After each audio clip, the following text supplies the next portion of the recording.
My fiancé Liam leaned in, his breath warm against my ear as the CFO of Innovate Dynamics droned on about third-quarter liabilities. "Are you ready for this?" he whispered. I looked across the polished mahogany table at my brother, Mark, and my sister, Sarah. They were furiously taking notes, their faces a perfect blend of professional diligence and mild panic, utterly oblivious. They had no idea the woman they'd spent the last decade mocking as a hobbyist, who played with dolls for a living, was now the majority shareholder of the company that held their mortgages in its hands. I gave Liam's hand a reassuring squeeze under the table, my own heart a frantic drum against my ribs. It was the culmination of a quiet war nobody else knew I was fighting. And 5 hours later, I called security to escort my brother out of the building. Before I continue the story, please subscribe. I need to reach 1,000 subscribers so I can keep bringing you stories like this every day. It's just one click for you, but it means a lot to me. It all started, as most family tragedies do, around a Christmas dinner table. I was 22, fresh out of college with a fine arts degree and a passion for creating hyper-realistic miniature models. My parents, who had paid for a business-adjacent communications degree, were less than thrilled. To them, success was a ladder, and its rungs were labelled marketing manager, HR director, and regional vice president. My brother Mark, 2 years older, had already firmly grasped the first rung at Innovate Dynamics, a mid-level tech components firm in our city. My sister Sarah, a year younger than me, was already a junior associate in their HR department. They were the golden children, the ones with 401x and corporate health insurance. I was the cautionary tale, the artistic drifter. That Christmas, after I announced I was renting a small studio space to build my diorama business, the jokes began. Mark presented me with my gift first. It was a large pink box. Inside, nestled in tissue paper, was the Malibu Dreamhouse Barbie set. "We figured you needed to expand your portfolio," he said, with a smirk that never quite reached his eyes. My dad laughed, a loud booming sound that filled the room. "Don't forget to build a tiny resume for Ken," he added. I forced a smile, the heat rising in my cheeks. My mother just shook her head with that familiar look of profound disappointment, as if my career choice was a personal failing on her part. "It's just a phase, dear," she'd say to her friends on the phone, loud enough for me to hear. "She'll get a real job soon." The word real was always delivered with a special kind of venom, a verbal underline that separated my life from theirs. It wasn't just a job, it was my identity, my worth, and in their eyes I had none. They saw my passion as a childish fantasy, a refusal to grow up. They couldn't comprehend that the same hands they thought were just playing with toys were capable of building a world, and eventually, an empire they would come to depend on. That night, I cried myself to sleep, clutching the ridiculous Barbie box. It was a symbol of their complete and utter inability to see me for who I was. They didn't just misunderstand my career, they disdained it, and by extension, they disdained me. It planted a seed of resentment so deep and so patient, I didn't even realize it was growing until it was a towering tree, ready to block out their sun. And I watered that seed with every sarcastic comment, every feigned compliment that was really a jab, and every single family gathering where I was treated like the visiting court jester. The family dynamic had been set in stone long before the Barbie incident. I was the peacekeeper, the designated emotional shock absorber. Mark was the prodigy, the one whose football trophies lined the mantelpiece, and whose every promotion was cause for a champagne toast. Sarah was the princess, the delicate one who could do no wrong, and whose happiness was a family project. I was functional. I got good grades, I didn't get into trouble, and most importantly, I didn't make waves. My role was to be the stable, predictable background character in the grand drama of my siblings' lives. When Mark needed money for a down payment on his condo, my parents co-signed without a second thought. When Sarah wanted to go on a 6-week backpacking trip through Europe after college, they funded it as a cultural experience. When I asked for a small loan to buy a specialized 3D printer for my business, my father sat me down for a lecture on fiscal responsibility and the folly of investing in a dying art form. He said, "Rebecca, we love you, but we can't throw good money after bad. Your brother and sister are building careers, you're building dollhouses." The irony was so thick it was suffocating. I didn't argue, I never did. I just nodded, swallowed the indignation, and found another way. I worked 3 part-time jobs for a year, serving coffee, shelving books, and transcribing medical records, all while spending my nights hunched over a workbench, meticulously crafting tiny worlds. I saved every penny. The exhaustion was bone deep, but the focus was a shield. The more they dismissed my work, the harder I worked. It became a quiet rebellion. My studio was my sanctuary, the one place where their judgment couldn't penetrate. Liam found me during this period. He came into the coffee shop, a quiet software engineer with kind eyes, who was fascinated by the plaster dust I always seemed to have under my fingernails. When I finally showed him my work, his reaction was unlike anything I'd ever experienced from my family. There was no condescension, no polite but vacant smile. His eyes lit up with genuine awe. He didn't see dollhouses. He saw art, engineering, and untapped potential. "This is incredible, Rebecca," he said, gently picking up a miniature recreation of a Victorian library, complete with tiny leather-bound books. "The level of detail is insane. Do you have any idea how valuable this skill set is in architectural visualization or pre-production for film?" He was the first person to call it a skill set. To my family, it was a quirk. His validation was like a drink of water in a desert. It was Liam who helped me set up my first website and online store. It was his belief in me that gave me the courage to quit my myriad of part-time jobs and dedicate myself fully to my craft. He became my catalyst, the calm, external observer who could look at my family's toxic ecosystem and state, with unnerving clarity, "Something is very, very wrong here." He was my anchor. And with him by my side, I finally started to question the narrative my family had written for me. My business, which my family condescendingly called Becca's Little Creations, started to grow, slowly at first, and then with a momentum that shocked even me. The first big break came from a niche online community for collectors of historical miniatures. An anonymous user commissioned me to build a 1/12 scale model of the engine room of the Titanic. The project took me 4 months and every ounce of my skill. The research was intense, the work painstaking. I posted progress photos online, and a small following began to grow. When I delivered the final piece, the client, who turned out to be a well-known film director, was ecstatic. He posted a glowing review, calling my work museum-quality artistry. That review was a spark. Orders started trickling in, then flowing. I built dioramas of famous movie sets, historical battles, and fantasy landscapes. The money was good, better than anyone in my family would have ever believed. I moved out of my tiny studio and into a larger commercial space. I hired my first employee, a fellow artist I'd met at a convention, but I kept it all quiet. I never talked about my income with my family. When they asked how the hobby was going, I'd just say, "It's keeping me busy." Their willful ignorance was a shield for me. If they didn't know, they couldn't try to take credit or, worse, ask for a piece of it. Meanwhile, life at Innovate Dynamics was becoming less golden for Mark and Sarah. The company, which had always seemed like a bastion of stability, was struggling to adapt to a changing market. Their core products were becoming obsolete, and a series of poor management decisions had left them vulnerable. The whispers of restructuring and layoffs started to circulate. At family dinners, the mood shifted. The easy arrogance of my siblings was replaced by a brittle anxiety. Mark would complain about his boss, a vice president he described as a clueless dinosaur. Sarah fretted about the increasing number of employee relations issues she had to handle, a corporate euphemism for firing people. They started looking at me differently. My quiet stability, once a source of mockery, now seemed to be a source of curiosity. One evening, Mark called me. It was the first time he'd initiated a call in years. After 10 minutes of awkward small talk, he got to the point. "Hey, Beck, you know that little art thing you do? You must be doing okay with it.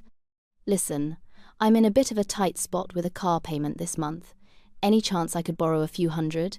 Just until my bonus comes through." The casual entitlement was breathtaking. He didn't even consider I might say no. It was as if he believed my money was, by default, family money. I felt a cold knot tighten in my stomach. The peacekeeper in me wanted to say yes, to smooth things over. But Liam's voice echoed in my head. They've never invested in you, Rebecca. Not financially, not emotionally. You don't owe them anything. I took a deep breath. I'm sorry, Mark. I can't, I said, my voice firmer than I expected. The silence on the other end of the line was heavy with shock. Oh, he finally said, his tone turning icy. Right, I get it. Too busy with your little creations to help your own brother. He hung up before I could reply. It was the first brick I had ever placed in what would become a very tall, very strong wall. The incident with Mark was a turning point. It was the first time I had denied my family something they expected, and the fallout was immediate, if unspoken. At the next Sunday dinner, the atmosphere was thick with resentment. Mark barely looked at me, and my parents treated me with a kind of confused coldness, as if my refusal to fund my brother's lifestyle was a betrayal of the highest order. Sarah, ever the diplomat when it suited her, tried to bridge the gap. Rebecca, Mark is just under a lot of pressure at work, she said, as if that excused his behavior. Innovate is a tough place to be right now, you wouldn't understand. The condescension was back, wrapped in a cloak of faux concern. You wouldn't understand. It was their favorite refrain, a way to keep me in my designated box as the clueless artist, untroubled by the complexities of the real world they inhabited. It was that very comment that ignited a new kind of fire in me. I wanted to understand, so I did. I started researching Innovate dynamics. I spent nights reading their quarterly reports, shareholder meeting transcripts, and articles in business journals. What I discovered was a company on the brink. They had a valuable portfolio of patents related to microprocessing, but they lacked the capital and the vision to develop them. They were a bloated, inefficient organization, a ship being steered directly into an iceberg by a captain who was asleep at the wheel. Liam, with his background in tech and finance, helped me decipher the jargon. We spent hours poring over the data. They're a classic case of a legacy company failing to innovate, he said one night, scrolling through their stock performance. Their fundamentals are weak, but their intellectual property is a goldmine. They are a prime target for an acquisition by a company that knows what to do with those patents. A wild, audacious idea began to form in my mind. It was absurd, impossible. But it wouldn't let me go. My business was generating significant profits now. I had made several savvy investments on Liam's advice, and my net worth was far greater than my family could ever imagine. The idea started as a whisper. What if? What if I could be that company? It was a fantasy at first, a revenge daydream I entertained while meticulously painting a tiny cobblestone street. But the more I looked at the numbers, the more the fantasy began to solidify into a viable, if terrifying, plan. I started making quiet inquiries through a financial advisor, using a shell corporation to mask my identity. I learned that a major block of shares was held by a disgruntled early investor who was looking for a way out.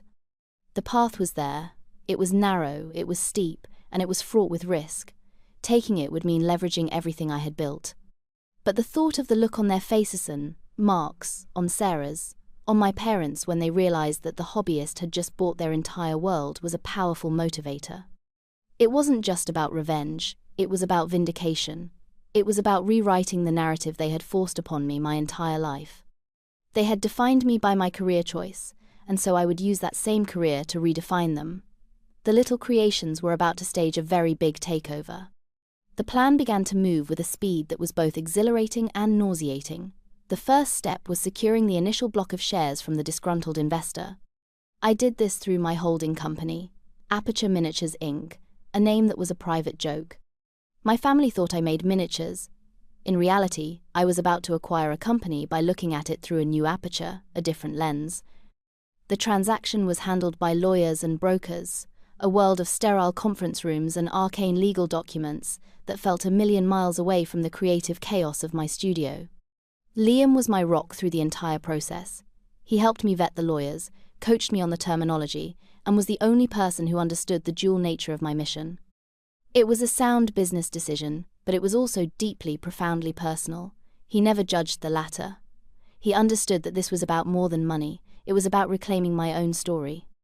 Once I had a significant stake in the company, I started the next phase, a tender offer to the other shareholders.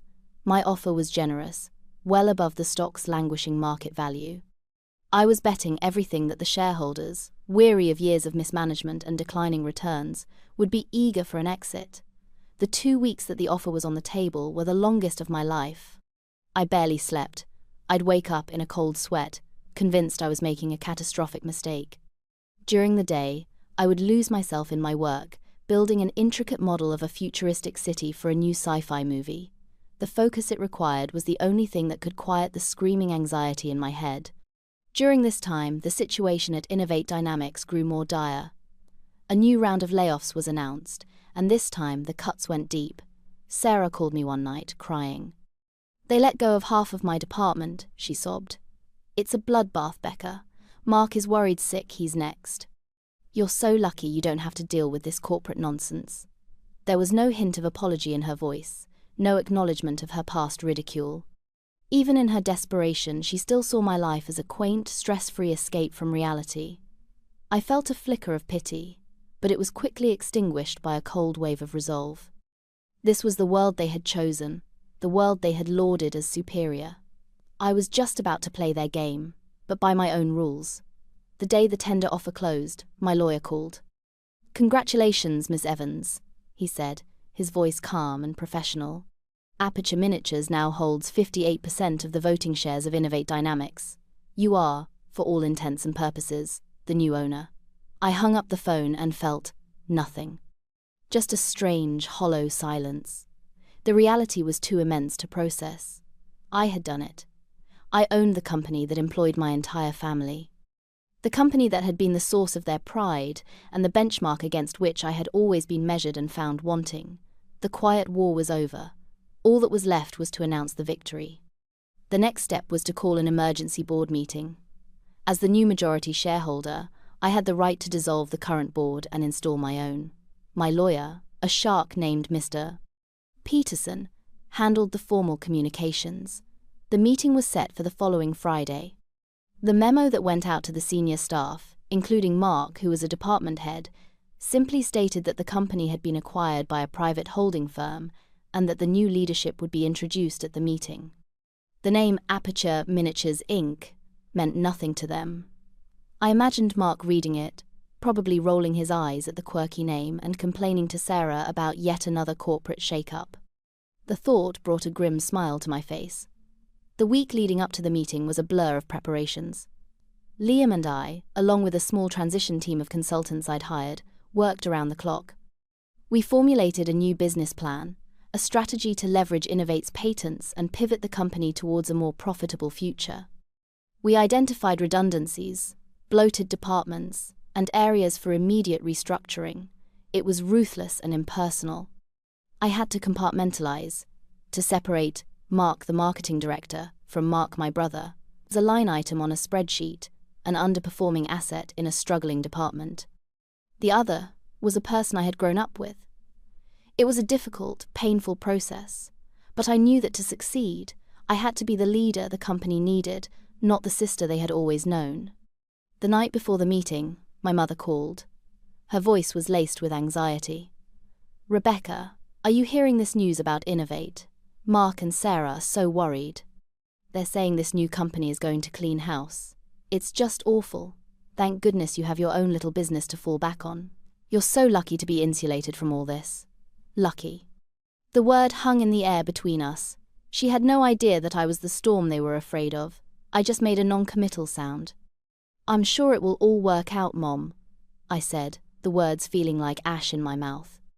I wanted to scream, to tell her everything, to lay out the decade of dismissiveness and ridicule that had led to this very moment. But I held my tongue. The reveal had to be on my terms, in my arena. A conference room, not a kitchen table. When I walked into the Innovate Dynamics headquarters on Friday morning, no one gave me a second glance. I was just another anonymous woman in a business suit. I saw Sarah in the lobby, talking frantically on her phone. Our eyes met for a fleeting second. She gave me a small, distracted nod, a flicker of recognition without any real curiosity. To her, I was just her weird artist sister, completely out of place in her world of glass and steel. She had no idea I was about to own it. Liam squeezed my hand as we entered the elevator.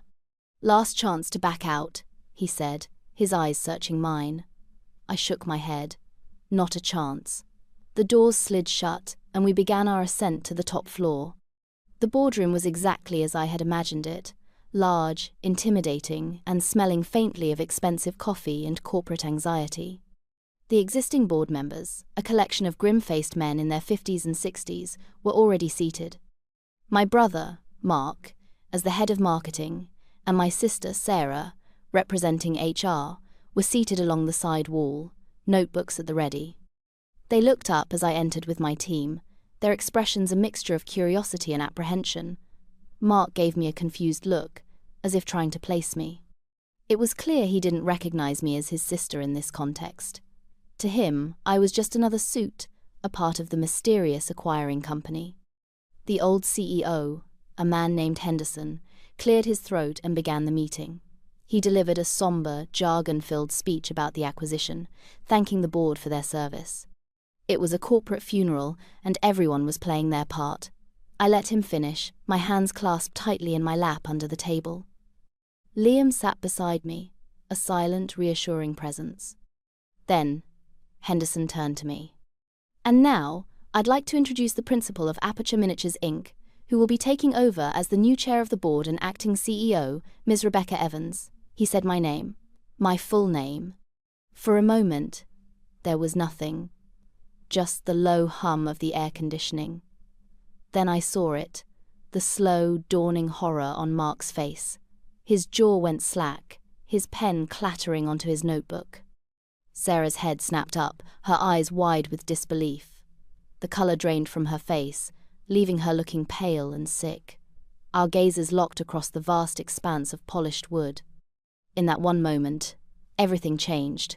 I was no longer Becca the hobbyist.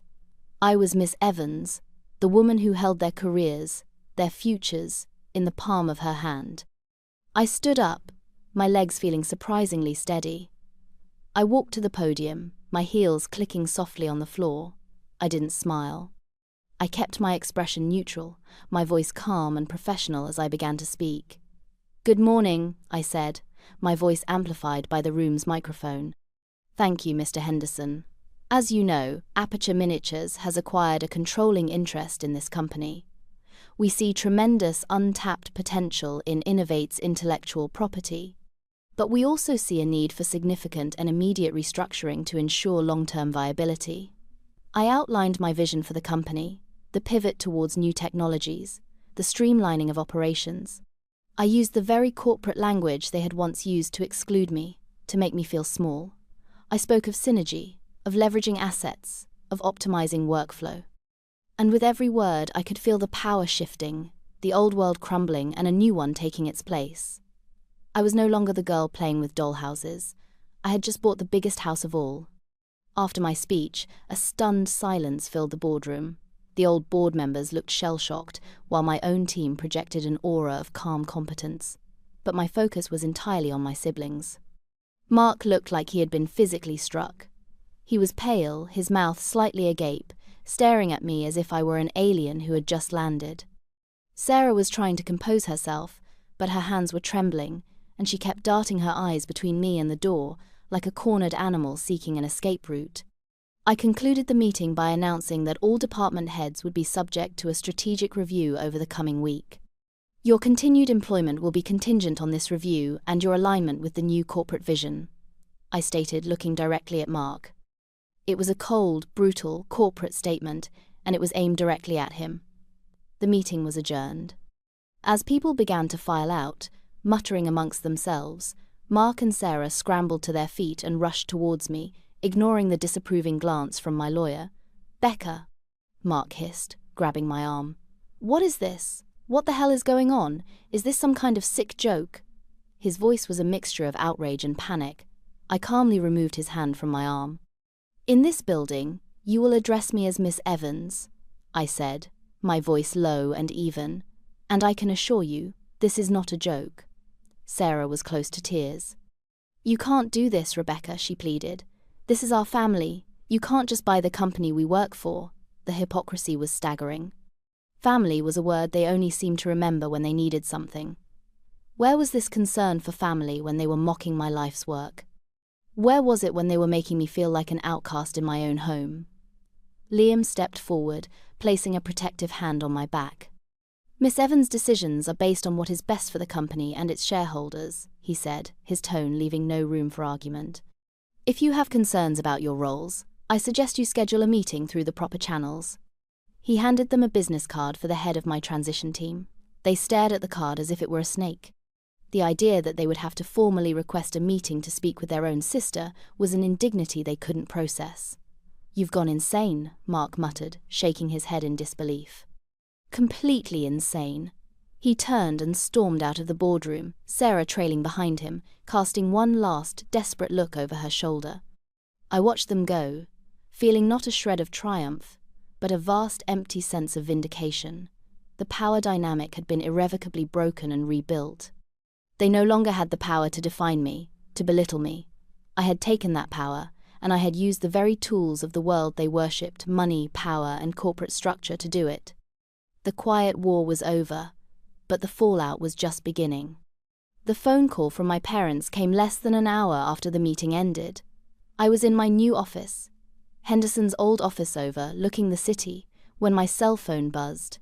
It was my mother. I let it go to voicemail. A minute later, my father called. I ignored that one too. Then the text started, a barrage of frantic, punctuationless messages. Call me now. What have you done? Your brother is a mess. I motioned for Liam to come over and showed him the screen. He sighed. You knew this was coming, he said gently. You have to face them eventually. I know, I said. But not yet. Today I'm Miss Evans. I'll be Rebecca, their daughter, tomorrow. I spent the rest of the day in back-to-back meetings with my transition team. We moved quickly, decisively. The first order of business was to staunch the financial bleeding. That meant making deep cuts. The marketing department, which Mark had run for the last 3 years, was the first on the chopping block. It was a relic, focused on outdated print and media strategies, with a budget that was grossly disproportionate to its results. It was a department built on legacy and inertia, not performance. My analysis showed that we could eliminate more than half the positions, including the directors, and reinvest the savings into a lean, data-driven digital marketing team. The decision was purely a business one, but it felt intensely personal. I was methodically dismantling the professional life of the brother who had sneered at mine. There was a cold, hard justice to it that I was reluctant to examine too closely. By 5 o'clock, the decision was finalized. I called in the head of my transition team, a woman named Carla, who was a formidable expert in corporate restructuring. We're dissolving the current marketing department, I told her. I want severance packages drawn up for everyone, including the director, Mark Evans. They are to be effective immediately. Have security on standby. I want them out of the building by the end of the day. Carla, who knew nothing of my family connection, simply nodded. Understood, Ms. Evans. I then turned my attention to the HR department. Sarah's role was less clear-cut. The department was inefficient, but not entirely redundant. I decided on a different approach for her. I would bring in a new, highly experienced Vice President of Human Resources to oversee a complete overhaul of their processes. Sarah would report to this new VP. She would be given new performance metrics, new responsibilities, and a very short leash. She would have the chance to prove her worth in the new company structure, but she would have to earn it. The safety net of nepotism and complacency was gone. That evening, as I was packing up my briefcase, there was a knock on my door. It was Carla. Mr. Evans is refusing to leave the premises, she said, her expression unreadable. He's demanding to speak with you. I took a deep breath. It was time. Send him in, I said. And have security wait outside. The reckoning had arrived. Mark stormed into the office, his face flushed with rage. He was no longer the smug, confident marketing director. He was just my older brother, cornered and furious. You can't do this, Becca, he said, his voice shaking. You can't fire me. I'm your brother. He threw a file box onto the floor, its contents scattering across the expensive carpet. It was a childish, theatrical display of anger. I remained seated behind the large mahogany desk, my hands folded calmly on the blotter. I looked at him, not with anger, but with a kind of detached pity. I didn't fire you, Mark. I said, my voice quiet but firm. I eliminated a redundant position. Your department's performance has been subpar for years. Its budget was bloated, and its strategies were archaic. This was a business decision, nothing more. A business decision, he scoffed, laughing a bitter, humorless laugh. Don't insult my intelligence. This is revenge. This is for all those years you thought we were making fun of you. I didn't think you were making fun of me, Mark. I know you were, I replied. You brought me a Barbie house for Christmas as a joke. You told Dad my business was a cute little hobby that would never amount to anything. You and Sarah and Mom and Dad created a family narrative where I was the failure, the quirky artist who couldn't handle the real world. You built your identities on the idea that you were successful and I was not. He had the grace to look slightly ashamed, but it was quickly replaced by defiance. So that's it? You get a little bit of money, and you decide to destroy our lives to prove a point? I didn't destroy your life, I said, standing up and walking to the window, looking out at the city lights. You and Sarah tied your entire identities to this one company, this one narrow definition of success.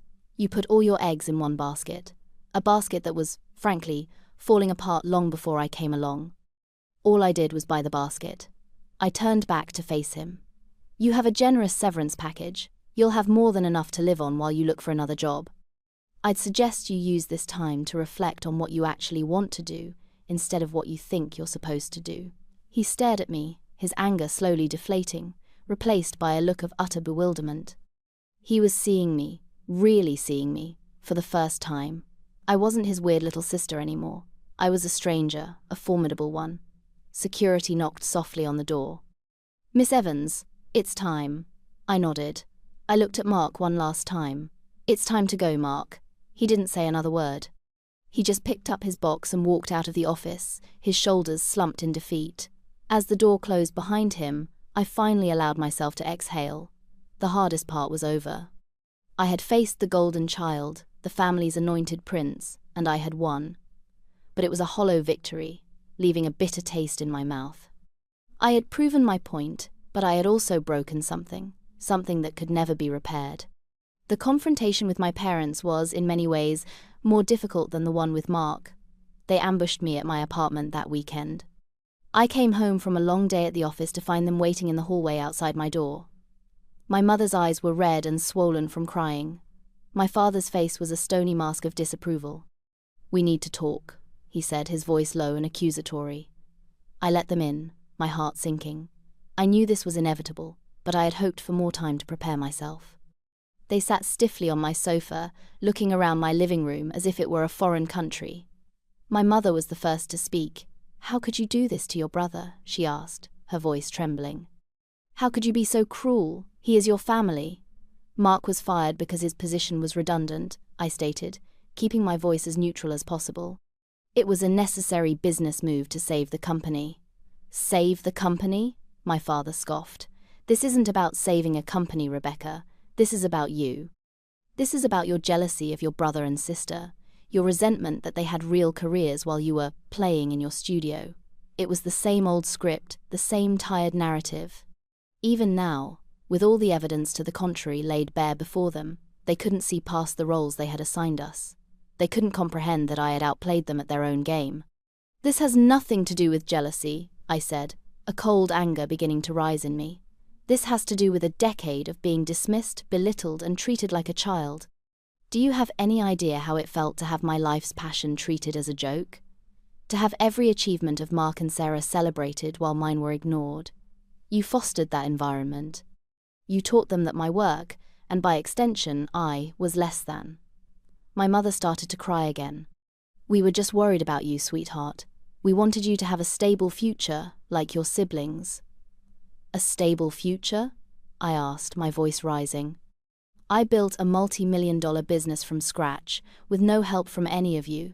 I just executed a corporate takeover that financial analysts are calling brilliant. How much more stable do you want me to be?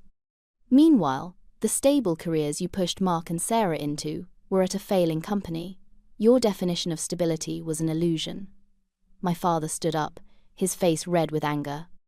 "I will not be spoken to like this in your apartment. paid for with your dollhouse money. You have torn this family apart, Rebecca. I hope you're happy with what you've done. He stormed towards the door.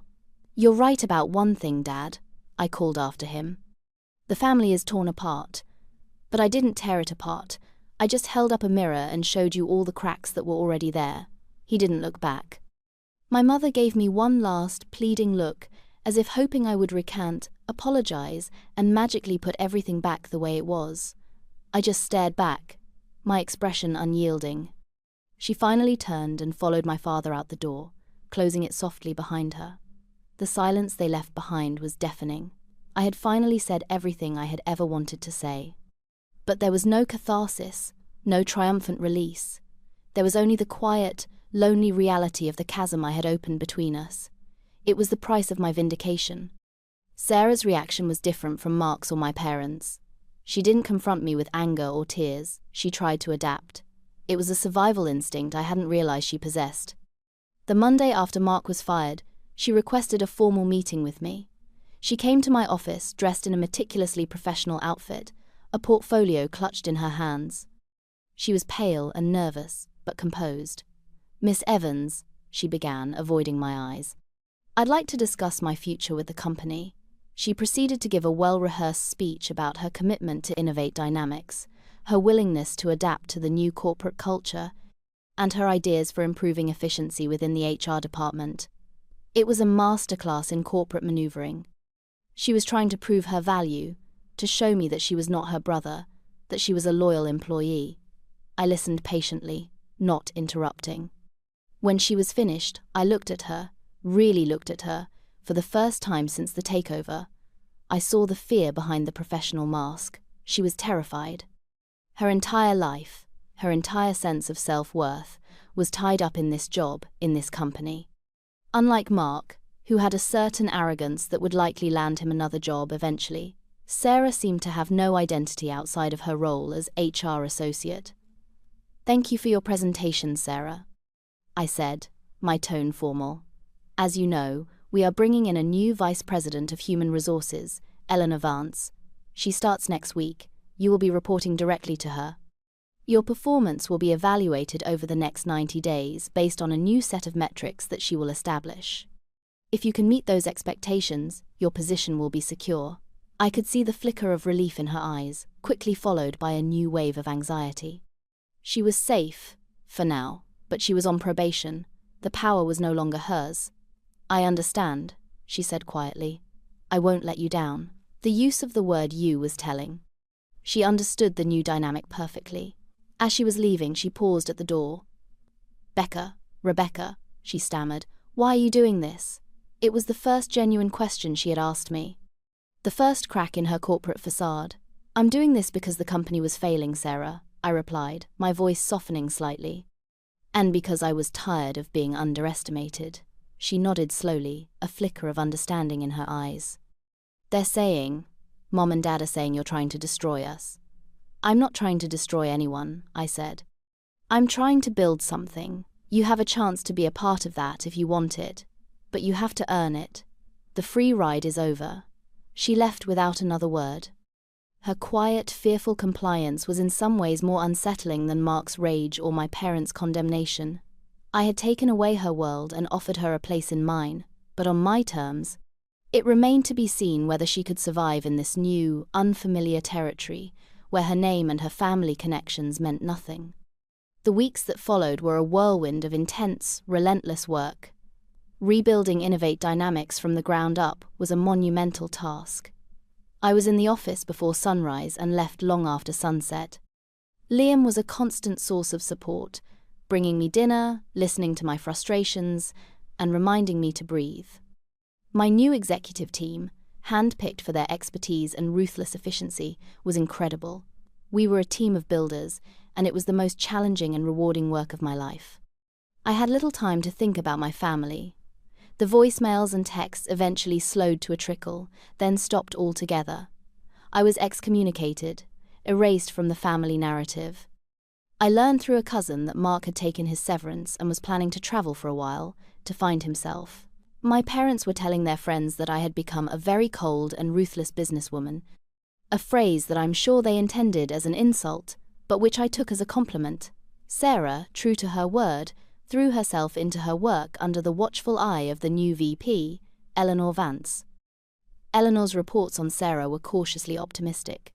"She's institutionalized," Eleanor told me over coffee one morning. "She knows the company's history and its people, which is useful. But she's resistant to change and terrified of making mistakes. She's been trained to be a follower, not a leader. We can work with her, but it will be a long process." It was a perfect summary of my sister's entire life. She had always been the one who followed the rules, who sought approval, who never rocked the boat. Now, the boat had been capsized, and she was learning to swim in a stormy sea. I made a point of keeping a professional distance from her. We passed in the hallways with a polite, formal nod.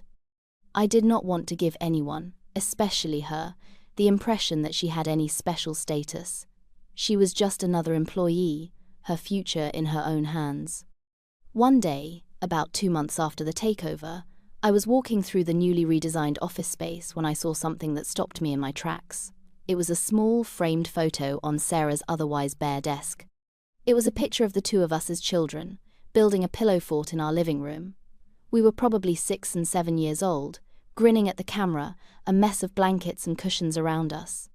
A time before the family roles had been assigned, before the judgment and the resentment had set in. Just two sisters playing together. I felt a sudden, sharp pang of sadness. A grief for a relationship that had been lost long before I bought the company. I had won the war, but I was beginning to understand the true cost of my victory. I had my vindication, my success, my freedom. But I had lost my family. The question that haunted me in the quiet moments was whether it was a fair trade. The turning point for Sarah, and for my tentative, fragile relationship with her, came during a crisis.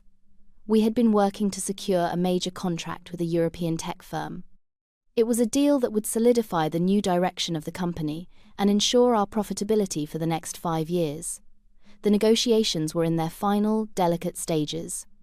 2 days before the contract was due to be signed, a disgruntled former employee, one of the managers Mark had hired who had also been let go, leaked a series of damaging, out-of-context internal emails to a tech blog. The story painted a picture of a chaotic, ruthless takeover and implied that our new technology was unstable. Our stock price, which had been steadily climbing, took a nosedive. The European firm put the contract on hold, pending an investigation. It was a potential catastrophe. The boardroom was a hive of frantic energy. My legal team was preparing a defamation lawsuit. My PR team was drafting press releases. I was on the phone with the CEO of the European company, trying to do damage control. In the midst of the chaos, Sarah appeared at my office door. "Miss Evans," she said, her voice steady. "I think I can help." I was skeptical, but I was also desperate. "How?" I asked. "The employee who leaked the emails. His name is Peterson. I remember handling his termination review," she said.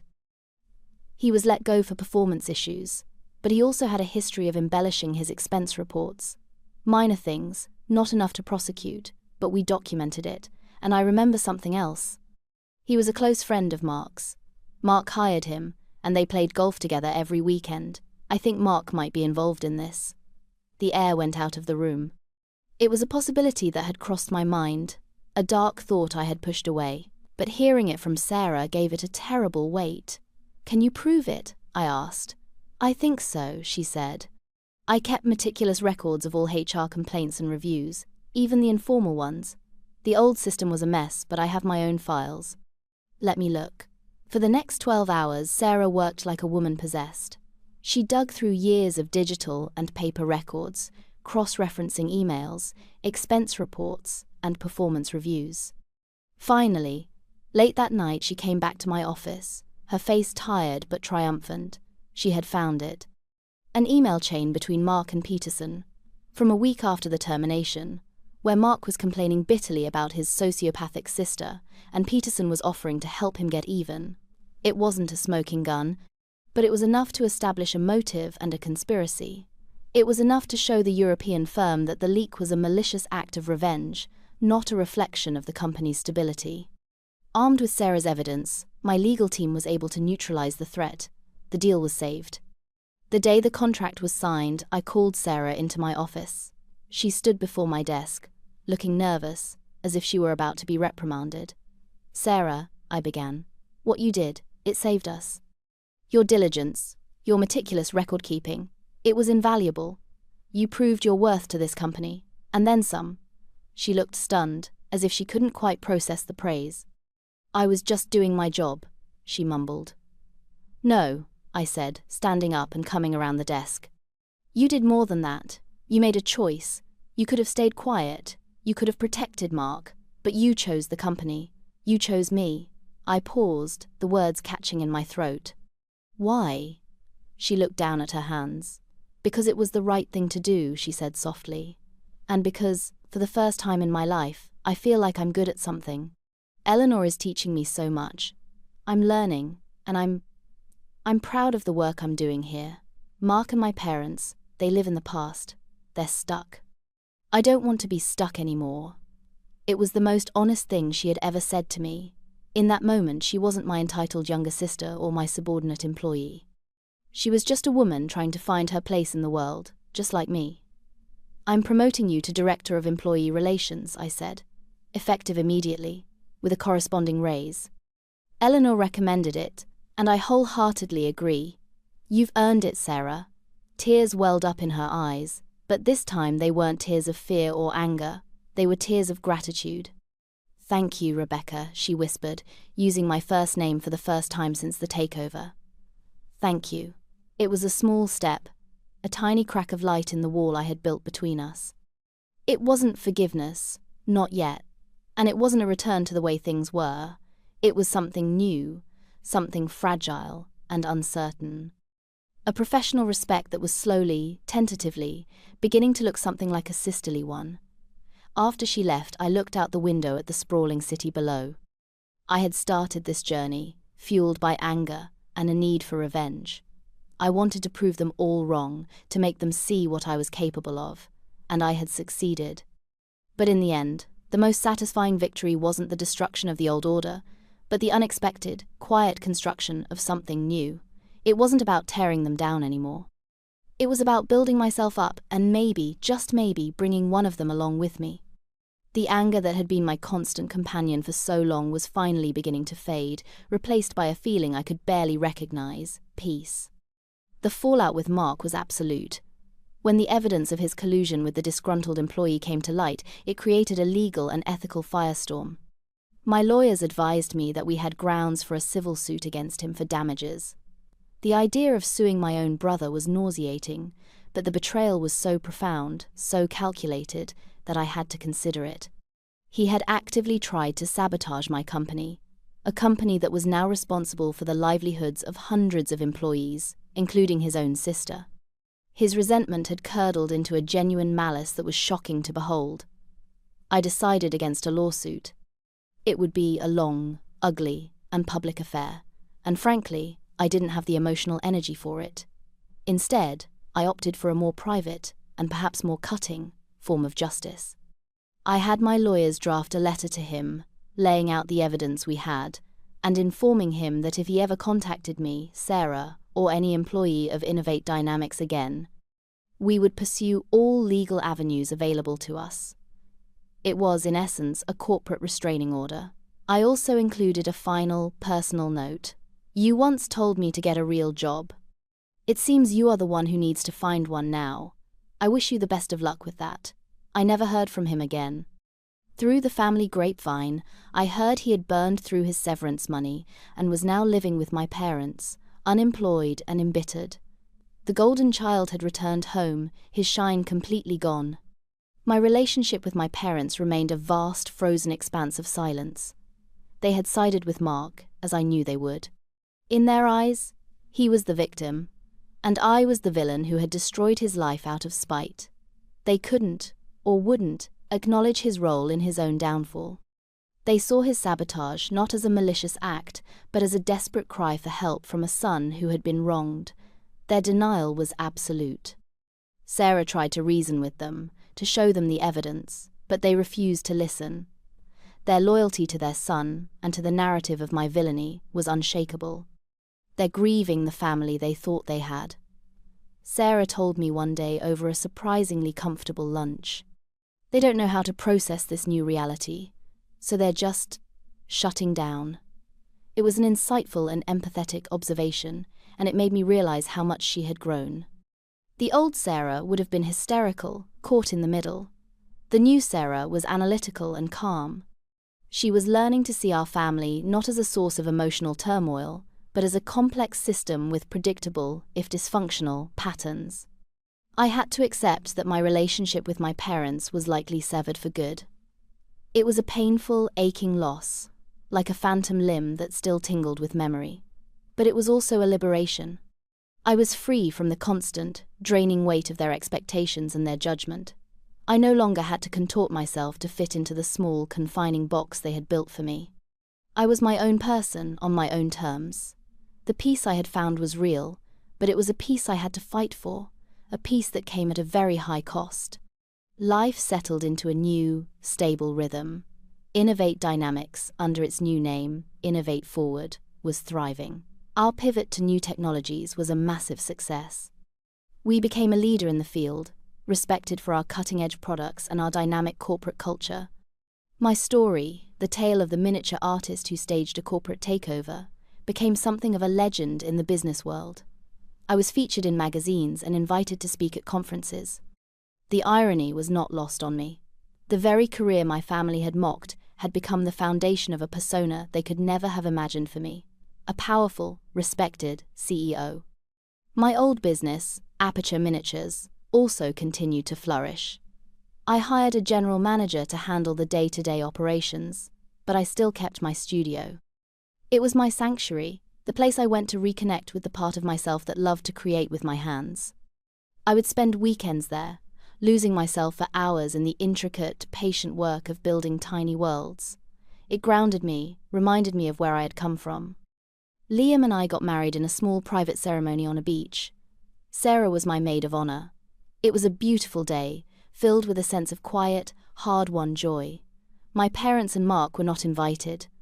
Sarah had agonized over this, torn between her loyalty to me and her lingering connection to them. In the end, she chose to be there for me, a decision that I knew had caused a final, painful rift between her and the rest of the family. They gave me an ultimatum, she confessed to me the night before the wedding. They said if I came to your wedding, I wasn't welcome at home anymore. What did you say? I asked gently. I told them that my home wasn't with them anymore, she said, her eyes shining with unshed tears. It's in the life I'm building for myself now. It was a moment of profound courage, and I had never been prouder of her. At the reception, she gave a toast. She spoke of our childhood, of the pillow forts and the shared secrets. She didn't mention the years of conflict, the pain and the resentment. Instead, she spoke of my strength, my vision, and my refusal to let anyone else define me. My sister taught me that the most important thing you can ever build is a life of your own, she finished, raising her glass. To Rebecca, the master builder.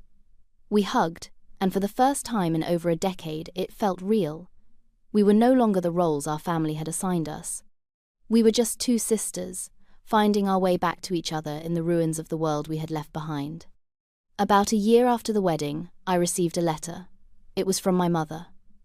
Her handwriting, once so elegant and controlled, was shaky and uncertain. I almost threw it away, but Liam encouraged me to read it. I sat in my office, the letter trembling in my hands, and opened it. It was not the apology I had secretly, foolishly hoped for. It was not a plea for reconciliation, it was a request for money. My father had been forced into early retirement due to health problems, and his pension was not enough to cover their expenses. Mark was still unemployed and living with them, a constant drain on their dwindling resources. The letter was a long, rambling account of their financial woes, filled with passive-aggressive comments about how some people were lucky enough to not have to worry about such things. It was a masterwork of manipulative guilt-tripping. She never once acknowledged the pain they had caused me. She never once admitted any wrongdoing. She simply expected me to step back into my old role as the family's emotional and, now, financial shock absorber. The letter was a test. It was a final, desperate attempt to pull me back into the old, toxic dynamic. For a moment, a flicker of the old Rebecca, the peacekeeper, rose up in me. A voice whispered that they were still my parents, that I owed them something. But then I looked around my office, at the company I had built. I thought of my husband, of my relationship with my sister, of the peace and self-respect I had fought so hard to win. I picked up a pen and a piece of my personal stationery. I wrote back a single sentence. I wish you the best in finding a solution to your financial difficulties. I enclosed a check for $500, not as a gift, but as a final, clean severance. It was a symbolic amount, a callback to the loan I had once been denied. It was a statement that our relationship was now purely transactional, and this was the final transaction. I sealed the envelope and dropped it in the mail. I felt no anger, no resentment, just a quiet, sad finality. I was closing a door, and I knew, with absolute certainty, that I would never open it again. I was free. The last chain had been broken. Years passed. Innovate Forward became a global leader in its field. Sarah rose through the ranks, eventually becoming the Executive Vice President of Global Human Resources. She was a brilliant, compassionate, and respected leader, and one of my most trusted advisors. Our professional respect had blossomed into a deep, abiding friendship. We were more than sisters, we were partners, allies who had been forged in the same fire. We never spoke of Mark or our parents. They were a part of a past that no longer belonged to us. We had built a new family, one based on mutual respect, shared goals, and a hard-won understanding of what it meant to truly support one another. Liam and I had 2 children, a boy and a girl. They grew up knowing their Aunt Sarah as a constant, loving presence in their lives. They would visit my studio, their eyes wide with wonder at the tiny, intricate worlds I created. I taught them that they could be anything they wanted to be, a builder of tiny houses or a builder of giant corporations, as long as they did it with passion and integrity. I never wanted them to feel the sting of having their dreams dismissed, their passions ridiculed.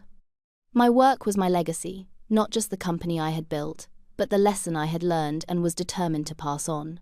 That your worth is not determined by the opinions of others, but by the strength of your own conviction. One afternoon, while cleaning out some old files, I came across the pink Barbie Dreamhouse box Mark had given me all those years ago. I had kept it, I'm not even sure why. I opened it, the plastic house still pristine inside. I looked at it for a long moment, this symbol of their mockery, this catalyst for my rebellion. And then, I did something I hadn't been able to do for a very long time. I laughed. It wasn't a bitter or sarcastic laugh. It was a genuine, heartfelt laugh of someone who had won so completely that the original insult had lost all its power. It was just a silly plastic toy.